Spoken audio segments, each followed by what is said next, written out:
Hallo und ganz herzlich willkommen zu dieser neuen Folge von Quellweisheit, dem Podcast für deine spirituelle Meisterschaft.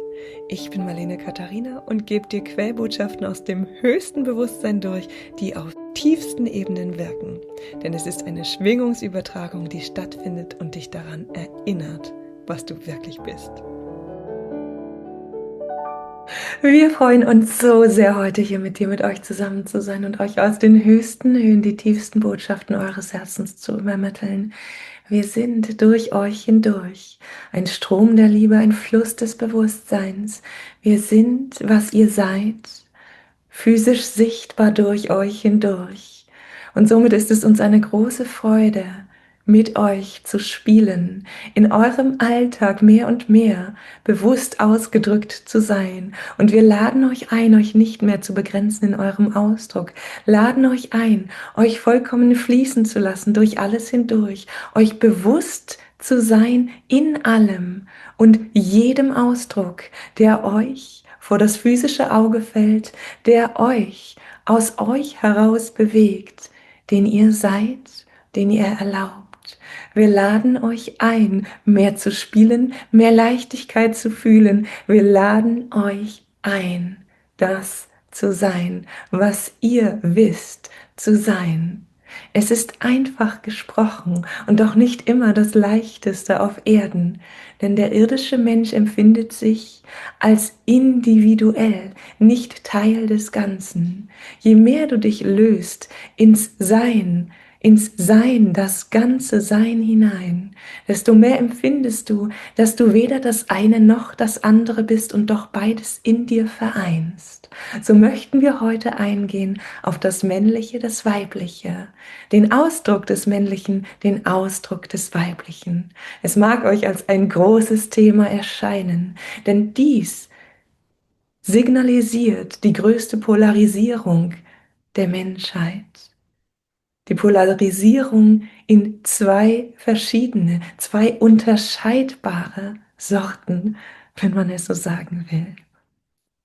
Mehr und mehr empfindet sich der Mensch als vollkommen, in sich vollkommen. Nicht halb, nicht eine Seite, die andere nicht. Als vollkommen, als alles in sich tragend. Und somit ist jeder Mensch, der auf die Erde inkarniert, ausgestattet mit allem. Das eine sichtbar, das andere unsichtbar. Wie ist es möglich, eine Farbe zu sehen, wenn da doch eigentlich jede Farbe im weißen Licht ist und die Präsenz jeder Farbe weißes Licht erzeugt und die Farben erlischen lässt? Es ist möglich, indem eine Farbe ausgeblendet wird und die andere Farbe dadurch zum Vorschein kommt. Blendest du eine Farbe aus, musst du diesen Prozess des Ausblendens sortieren, kontrollieren. Du fokussierst dich also auf das, was du nicht zum Vorschein bringen willst. Du blendest eine Farbe aus, um die andere Farbe sichtbar zu machen. Mit beiden Farben also baust du ein Verhältnis auf. Das eine machst du sichtbar, indem du dich auf das andere konzentrierst. Und so ergeht es dem Menschen. Der Mensch bringt sich in sich selbst hinein, indem er eines von sich unsichtbar macht und das andere erscheinen lässt. Das also, was erscheint, ist genau das, auf das du dich nicht konzentrierst.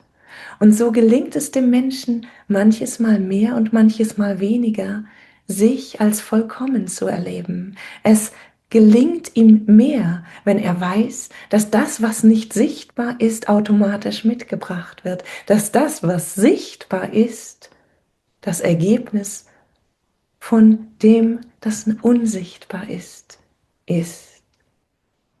Es ist also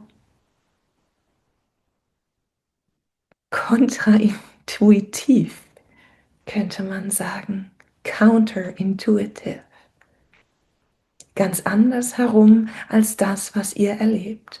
So ist für das männliche Wesen die Aufgabe, sich in seiner Männlichkeit zu erkennen, nicht selbsterklärend. Sie ist ein Lebenswerk.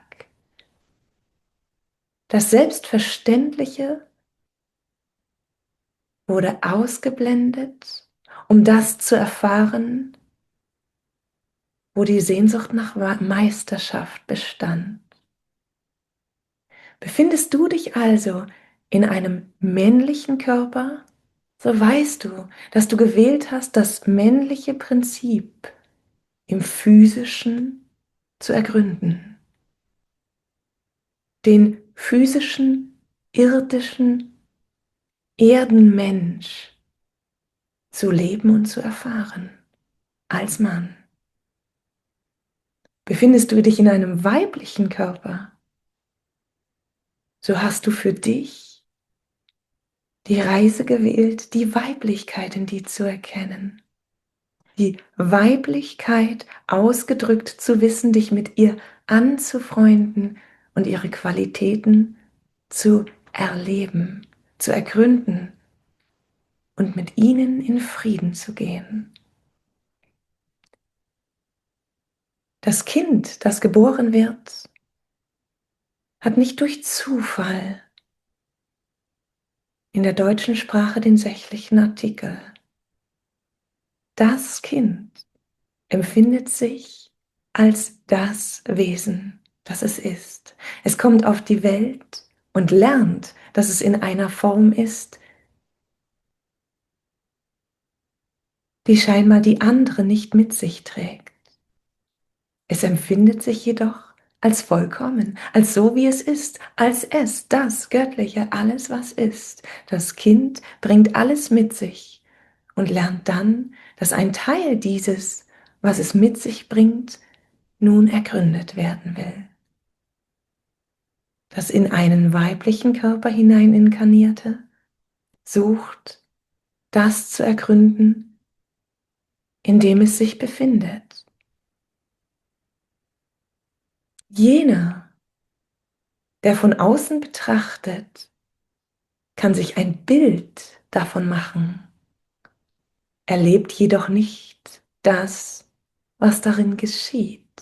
Jener, der darin ist, kann erleben, was geschieht in diesem Jenen, sieht jedoch nicht das, was es abbildet. Und so ist das Spiel mit den Gegensätzlichkeiten eines, in dem mehr und mehr das eine mit dem anderen zusammengeführt wird. Bist du also verankert, vertraut im männlichen und mit dem männlichen Prinzip, so wählst du dir das Weibliche, um ein Verständnis dafür zu gewinnen. Bist du vertraut mit dem weiblichen Prinzip, so wählst du dir ein männliches, um ein Verständnis dafür zu gewinnen, von innen. Dies ist der natürliche Lauf der Dinge. Es gibt unterschiedlichste Gründe, diese oder jene Form anzunehmen, diese oder jene Energie mehr präsent zu fühlen, mehr präsent zu wählen. Je weniger Widerstand du in dir trägst, desto mehr freundest du dich an mit dem, was ist, mit dem, wie du dich siehst, mit dem, worin du dich befindest, mit dem, was dir gegeben ist.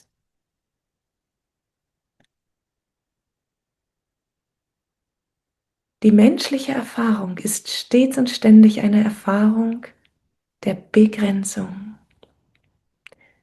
Diese dient dazu, dass du fokussiert etwas erleben kannst in Dichte, sodass es greifbarer wird, fühlbarer wird, dir dieses einzigartige Erleben ermöglicht, indem du Abenteuer und tatsächliche sinnliche Wahrnehmung nicht nur auf Vorstellungsebene, nein, auf Erfahrungsebene erleben kannst.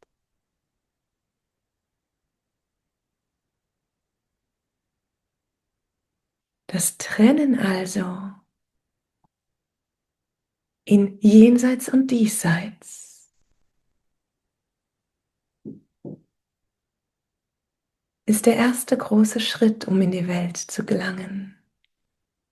Das Trennen dann in männlich und weiblich ist der nächste Schritt, um auf der Welt zu begreifen, dass nun alles in Details zerfällt. Dieses Zerfallen ist wie ein Puzzle, das nur dann Freude gibt, wenn die Teile auseinandergebaut sind. Denn das Erleben des zusammengefügten Puzzles der vollkommenen Harmonie ergibt sich nicht daraus, dass schon alles zusammengebracht ist. Für den Menschen ergibt es sich daraus, dass er das Zusammenfügen erleben will. Dass er erleben will als das Göttliche, das Trennung ins Einssein bringen will, aus eigener Kraft und doch in Anmut, in Staunen der Kraft, die über das Selbst, das Menschsein hinausgeht, das Begrenztsein hinausgeht. Das Erleben, das Anerkennen, dass das Zusammenfügen des Puzzles viel magischer ist, als nur eins und eins zusammenzuzählen. Dass mal ein Puzzlestück fehlen kann, selbst wenn es scheint, dass nur noch wenige vorhanden sind, genau das Teil, was gebraucht wird, unauffindbar zu sein scheint und an anderer Stelle wie zufällig sich Teile zusammenfügen, die vom Verstand her keinen Sinn ergeben hätten. Das ist, was der Mensch erleben wollte, und so hat er sich ausgestattet mit einer großen Trennung, um zu erkennen, dass nicht alles gleich gemacht werden kann, nicht gedacht ist, um gleich gemacht zu sein, zu werden.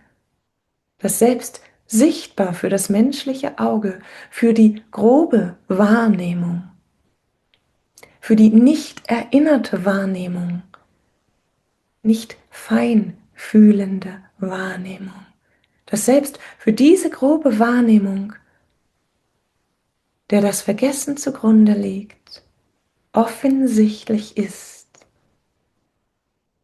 dass das Einssein, das Gesamte aus dem Zusammenfügen der Teile besteht.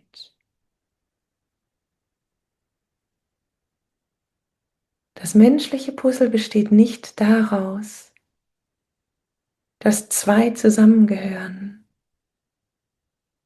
und zwei für zwei jeweils eines ergeben und genau die zwei Richtigen zusammenfinden müssen, um Harmonie zu erleben. Das menschliche Puzzle besteht darin, zu erkennen, dass alle Teile Ausdruck des Lichts sind, dass alle Teile in ihrer Gesamtheit die Vollkommenheit ergeben, dass das weiße Licht in 1000 Teile gestückelt eine bunte Welt ergibt und dass jeder Teil dieser bunten Welt ist, vollkommen und richtig so, wie er ist. Die Trennung zwischen weiblich und männlich also erlaubt im Kleinen wie im Großen zu erkennen, dass das Zusammenfügen keine Ergänzung ist und somit kein Mangel in sich trägt. Das Zusammenfügen ist die Freude des Erkennens, die Freude des sich selbst im anderen erkennen, die Freude des Unsichtbaren im Sichtbaren wiederzufinden. Wie eingangs gesagt, blendest du einen Teil deiner Existenz aus, den männlichen Teil, um den weiblichen Teil sichtbar zu machen. Dein Fokus also ruht auf dem Männlichen. Findest du dieses männliche Prinzip in Form gebracht, so entsteht in dir eine spontane Freude, weil du dich selbst siehst. Je reiner dieses Selbst durch dieses männliche Bild hindurch spricht, diese männliche Form, desto mehr erkennst du dich selbst in diesem anderen. So sind Mann und Frau sich oft Spiegel einander. Je mehr du einen Teil deiner Männlichkeit ablehnst, desto schwerer fällt es dir, diesen Teil im anderen anzunehmen.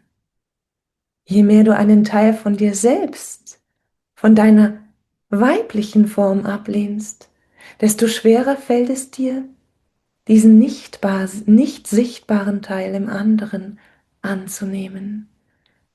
Und so entsteht eine Basis für Konflikt. Wir könnten auch sagen, eine Inspiration für Wertlosigkeit. Und wenn wir hier Wertlosigkeit sagen, so referieren wir nicht darauf, dass alles nichts wert ist. Wir referieren darauf, dass keinem ein Wert zugeschrieben werden muss, dass alles wertfrei in seinem Wert erkannt ist. Die Wertzuschreibung führt in die Irre, denn es wird von außen gepunktet. Die Werterkenntnis lässt das Konzept des Wertes los, denn sie weiß, dass alles in sich vollkommen ist. Es gibt nun keinen Maßstab mehr, an dem der Wert gemessen werden kann, denn der Wert ist immer der eine, ist immer das Unendliche, ist immer die Göttlichkeit.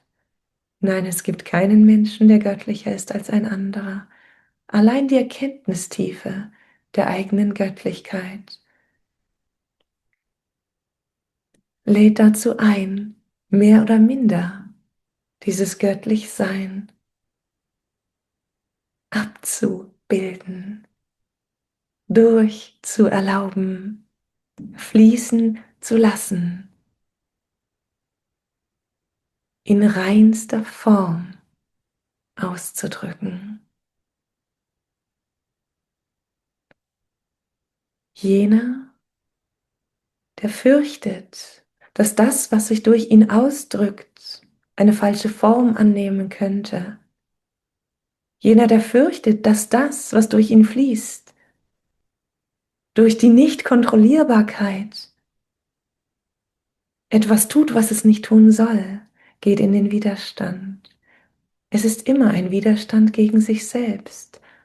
Es ist immer ein Verdichten der eigenen Form, um in dieser nicht gar so Lichtgeschwindigkeit, könnten wir sagen, besser mitzukommen, besser den Kurs kontrollieren, korrigieren zu können, besser leiten zu können,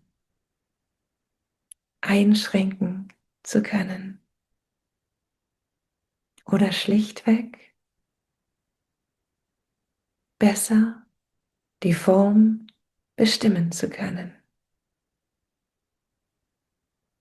Die Form misst sich immer an sich selbst, denn sie hat nur die eigene Erfahrung.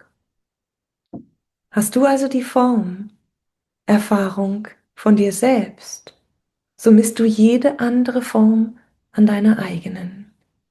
So kommt es, dass für die Maus Gott eine Maus ist, für den Elefanten Gott ein Elefant ist und für den Menschen Gott menschliche Form hat. In Wahrheit jedoch ist jede Form Träger des Göttlichen und Gott in jeder Form zu finden. Du brauchst dir also weder kein Bild noch ein Bild von Gott zu machen, denn du findest Gott in jedem Bild. Und jenes, welches dir am lieblichsten ist das, durch das Gott am liebsten durch dich spricht. Erlaube dir, dich im Menschlichen zu erkennen, wie im Jenseits des Menschlichen. Erlaube dir, dich im Weiblichen zu erkennen, wie im Jenseits des Weiblichen. Erlaube dir, dich im Männlichen zu erkennen, wie im Jenseits des Männlichen. Erlaube dir, dich in Vollkommenheit zu wissen, dass du männlich und weiblich agieren kannst, dass du männlich fühlen kannst, weiblich fühlen kannst, dass du eine Tendenz gewählt hast, als du auf die Erde gekommen bist, dass du die Freiheit gefühlt hast, deine Tendenz zu kontrollieren und zu manipulieren, dass du alles durch Widerstand und Kontrolle anders und so erscheinen lassen kannst. Es liegt an dir und doch ändert es nichts. Das Einzige, was sich ändert, wenn du mit deiner Form im Frieden bist und es genießt, dieser Form deine Essenz zur Verfügung zu stellen, gegenüber dem, dass du im Widerstand bist und versuchst, deine Form mit einer anderen Frequenz, mit einer anderen Energie, mit einem anderen Wirken zu füllen. Der Unterschied hier ist, dass sich eines für dich in Vollkommenheit auflöst und du alles erlaubst. Denn mit dem Erlauben der Weiblichkeit erlaubst du auch die Männlichkeit und umgekehrt. Während du beim anderen im dauernden Widerstand bist, denn in dem Widerstand gegen das Weibliche bist du auch im Widerstand gegen das Männliche und umgekehrt. Die Einladung des Menschen ist nicht, sich als weiblich oder männlich zu definieren. Die Einladung ist, sich als vollkommen zu identifizieren. Identifizierst du dich als vollkommen, so kannst du jede Ausdrucksweise als göttliches Geschenk annehmen. Du kannst eine Kokosnuss brechen, indem du sie erhitzt. Es geschieht von deiner Seite nicht viel Einwirkung. Du erhitzt sie mit der Liebe deines Herzens. Darüber geht sie auf. Du kannst eine Kokosnuss brechen, indem du sie mit dem Hammer einschlägst oder der Säge zersägst. Auch darin geht sie auf. Beides ist ein Wirkungsprinzip desselben Ursprungs. Das eine auf die eine Weise ausgedrückt, das andere auf die andere Weise. Ist dir nun die Wärme gegeben, so wirst du die Wärme nutzen, um die Kokosnuss zu öffnen. Ist dir der Hammer gegeben, so wirst du den Hammer nutzen, um die Kokosnuss zu öffnen. Ist dir die Wärme gegeben und du willst ihn mit dem Hammer öffnen, die Kokosnuss? So findest du dich machtlos, begrenzt und beschränkt. Suchst den Hammer und versuchst in dir zu stehlen. Steht dir der Hammer zur Verfügung und du möchtest die Kokosnuss mit Wärme öffnen, so fühlst du dich bestraft über das, was dir gegeben ist und suchst nach einer Möglichkeit, Wärme in dir zu erzwingen. Auf diese Weise bist du entweder in Harmonie oder in Disharmonie mit dem, was ist. Du bist entweder in vollkommener Dankbarkeit für das, was dir gegeben ist und weißt, dass genau all das dir zur Verfügung steht, was in jedem Moment gebraucht wird. Oder du befindest dich im ständigen Kampf mit dir selbst, im Widerstand gegen das, was du hast, im Suchen nach dem, was dir nicht gegeben ist, im Mangel, im Gefangensein.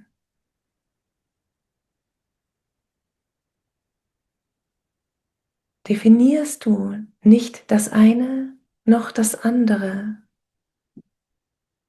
so ergründest du am tiefsten, was dem einen und dem anderen gegeben ist. Das, was durch dich im Außen ausgedrückt wird, beinhaltet, dass das, was nicht sichtbar ist, durch dich gelebt ist.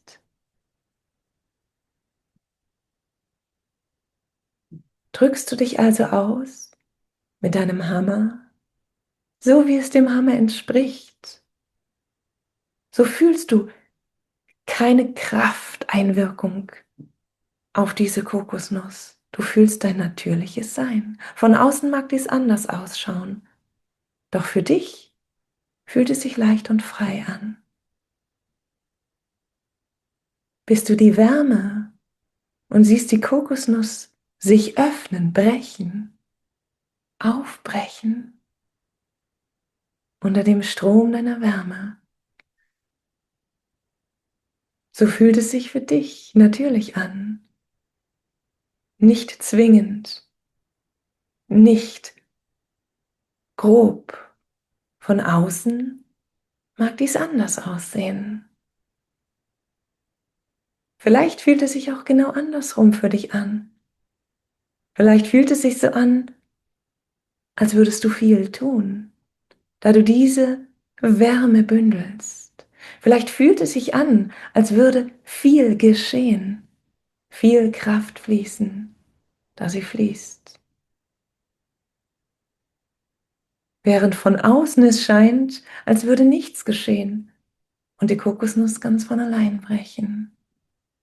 Wir wollen mit diesen Bildern bei dir Verständnis dafür schaffen, dass das, was sichtbar ist, nicht das ist, was dem Sichtbaren zugrunde liegt. Du trägst also in dir die männliche wie die weibliche Kraft. Du nutzt die Kraft, die manifestiert ist, und bist doch die Kraft, die nicht sichtbar ist. Du bist die Kraft, die aus der Kombination beider Kräfte eins ist, die Vollkommenheit. Die Vollkommenheitskraft ist die stärkste Kraft. Wir könnten sagen, die Liebefrequenz ist das, was über alles hinausgeht.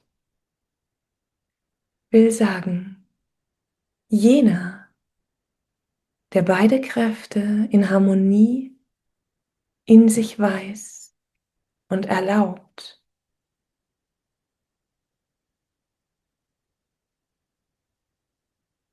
geht weit über jeden Ausdruck des Weiblichen oder Männlichen hinaus. Denn er bündelt in sich die Liebe des Seins. Die Liebe in Form gebracht geht in die Trennung, in die Polarisierung, um ein dichtes Feld entstehen lassen zu können. Die Liebe jedoch wird dadurch nicht in irgendeiner Weise beeinträchtigt. Nimmst du dich also als Liebe wahr, so ist das, was durch dich gefühlt wird, das, was du in dir fühlst, das, was durch dich gesehen wird, das, was du in dir siehst, völlig gleich für dich. Denn du folgst nicht einem Bild, füllst nicht eine Rolle, sondern bist dankbar für die Werkzeuge, die dir gegeben sind und für das Bedienen dieser Werkzeuge.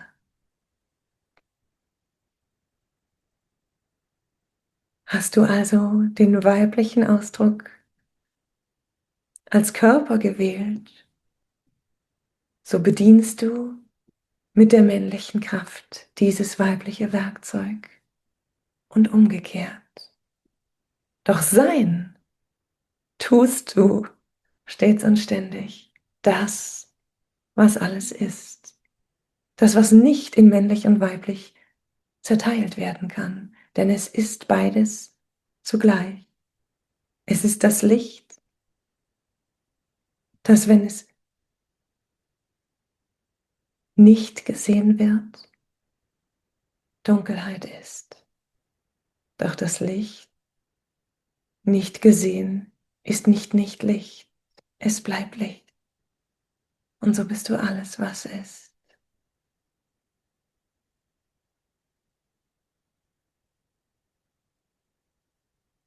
Wir rufen dich dazu auf, in Frieden zu sein mit dem, was du bist. Dich nicht zu identifizieren mit deiner Form.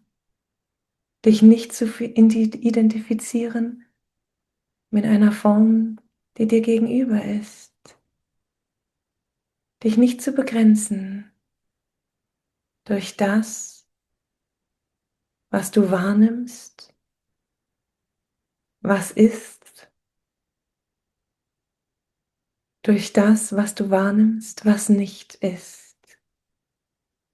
Dich durch alles hindurch als Ausdruck des Allen zu fühlen und zu genießen, dass dir dies in so vielfacher Form gegeben ist.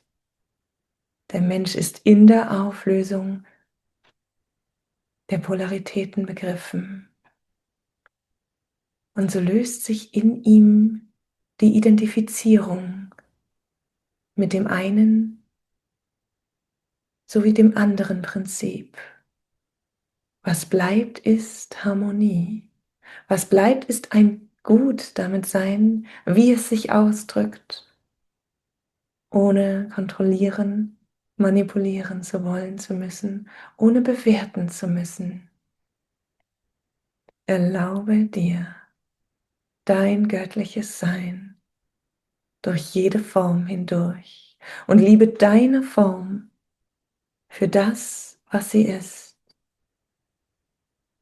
Ein göttliches Instrument des Ausdrucks, das dir liebevoll anheimgestellt wurde für den dankbaren, achtsamen, wertschätzenden Umgang damit.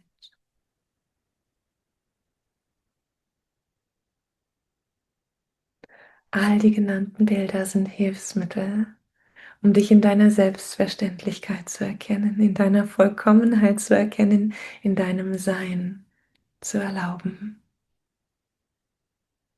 All das Gesagte ist das, was du in Form erlaubst, um das Formlose zu erkennen.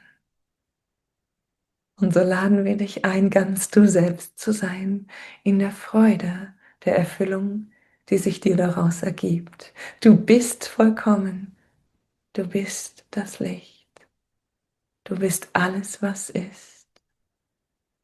Und damit sind wir für jetzt und hier in dir vollkommen.